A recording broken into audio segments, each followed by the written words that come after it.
We're in the thick of tomato season, and I love me a Caprese salad, but I also love fried mozzarella, and I never thought to put the two together. So today we're making a crispy Caprese, so let's just jump right into it. Now I got two beautiful heirloom tomatoes here. This is a black Krim variety, I believe. This is a hillbilly variety, although I'm not positive. All I know is I want a nice, firm, round-shaped tomatoes that are gonna roughly be the same size and shape as our mozzarella. And we're gonna be breading this mozzarella, so they should match up perfectly. And I think I might wanna interchange the colors of the tomatoes as I'm going to stack them. So we're gonna set the tomatoes off to the side and deal with our mozzarella first. Now, if I were to judge two things about an everyday Caprese, is one, that the mozzarella is usually out of the refrigerator cold when it's served, which is not the ideal way to serve mozzarella, and that it lacks texture. So to replicate a little bit more of like a fresh made mozzarella, I usually let it sit in some warm hot water, but I thought that this might be a better way. So if you cut some really good mozzarella about a ½ inch thick, and then we bread it and fry it like a mozzarella stick, the mozzarella should become milky and stretchy and warm, much more closely resembling freshly made mozzarella, but is going to be thick enough that it still kind of stays intact and doesn't fully melt after frying. With the addition of that flavorful texture, I found this to be a very satisfying variation on the classic Caprese. Now we're just gonna set up flour, egg, breadcrumbs. So I'm gonna go with 3 eggs. I'm gonna crack them into a bowl and get them whisked up really well with a little salt in them. I just don't want any stringiness to the eggs so that they can coat the mozzarella easily. Then I'm gonna fill up another bowl with all-purpose flour, and then one with half Italian seasoned breadcrumbs and half panko. We're gonna be double breading the mozzarella, so make sure you have enough egg and breadcrumb. Blot the mozzarella of any excess moisture, get it into the flour, and then we're gonna get it into the egg. Make sure the egg is coated the mozzarella completely, and then get it into the breadcrumbs, and make sure this first round in the breadcrumbs, we get a really nice coverage of breadcrumbs all throughout the mozzarella. If there's a few bare spots, that's okay, because we're gonna dip it back into the egg, get it completely coated in the egg once again, then back into the breadcrumbs, and this is when we really wanna pack in the breading. We wanna take our thumb, we wanna push the breading into the sides of the mozzarella, sprinkle extra breadcrumbs on top, make sure that there's no wet bare spots, and then we're gonna just set them off to the side. And once we breaded all the mozzarella, I wanna take that bowl that we have all the breadcrumbs in, I'm just gonna arrange the breaded pieces of mozzarella in that bowl, sprinkling a little bit of fresh breadcrumbs on top, just so we can make sure that there's no wet spots, and when they sit in their freezer, they get nice and firmed up and stay nice and dry. Once they're all breaded, we're gonna put them into the freezer for 2 hours to firm up.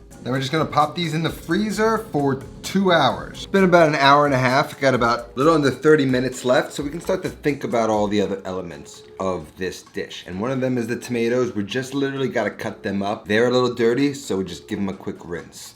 So I'm just gonna rinse them under some water real quick, get them dried off, and then with a serrated knife, I'm gonna start to cut these slices. And I want them about that same ½ inch thickness that we cut the mozzarella, maybe even thicker. These are beautiful heirloom tomatoes, so we really want them to shine in this dish. We also want them to hold up to the breading that will also increase the size of those mozzarella pieces. So in this case, a thicker tomato slice is better than a thinner one. Then we've got a little bit of ricotta here, about a ½ a cup. I'm gonna add a little salt. I'm gonna whip it up until it's nice and creamy. And at first this was gonna act as a little bit of a glue to keep the layers from sliding, but what I found is it ended up being a really nice addition to Caprese in general. And then I need a little basil. Picked up some nice basil for the fall coming up, so I have some in the apartment. So I'm just gonna go through and harvest some basil.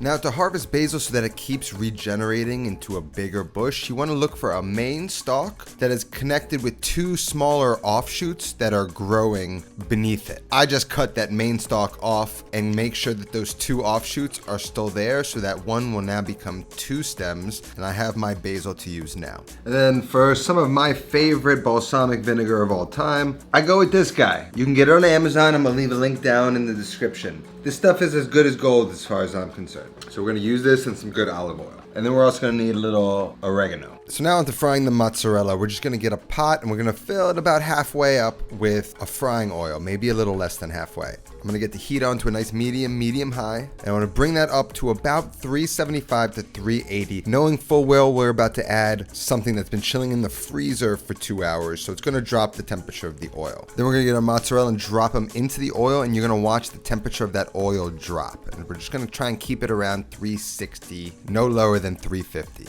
We're gonna cook it for a few minutes on one side, just kind of circulating the oil to make sure we get a nice even brown. And then we're gonna flip it, cook it for a few minutes on another side, flip it, maintain that oil temperature at around 350-ish, 360-ish. I use some tongs or these cooking tweezers, as well as this mesh tool called a spider to help me gently flip them each time. And then once they're golden brown on each side, I'm gonna gently pull them out of the oil, let them cool on a wire rack, and then hit them with a little bit of salt, and then continue frying the rest of the mozzarella. And I almost wanted to fry them at a higher temperature than I normally would so that we get that exterior nice and golden brown and crispy, but I don't really need the inside of the mozzarella to be fully melty, ooey gooey. I want it warmed, I want it milky, I want it almost oozing out when it's cut. The more it maintains its shape as a slice of mozzarella, if we get a little bit of that mozzarella texture that still is maintained when this is done, it's gonna keep the integrity of that caprese salad intact, which is what we want. So once we've gone through and fried all the mozzarella, we're ready to assemble our caprese salad.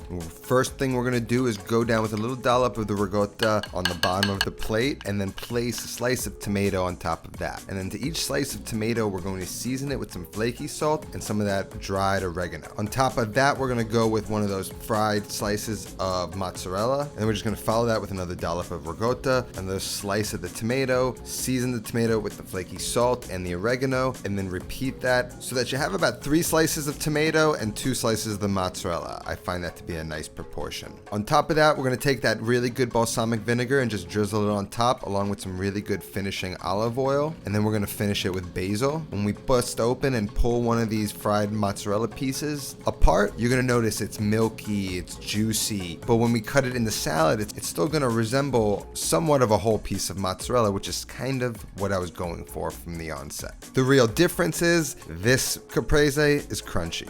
Now I imagine if you're an Italian from Capri, you might be saying, what the f? Just understand, as an Italian American, crispy mozzarella is one of the greatest things, and I'm a texture freak, so adding texture to something that kind of lacks it is always something I look for, and in this case, this is a rule I'm gonna bend, and it's delicious. For the recipe, the link's gonna be down in the description. That's all that I have today. I'll see you next time. Until then, take care of yourself and go feed yourself.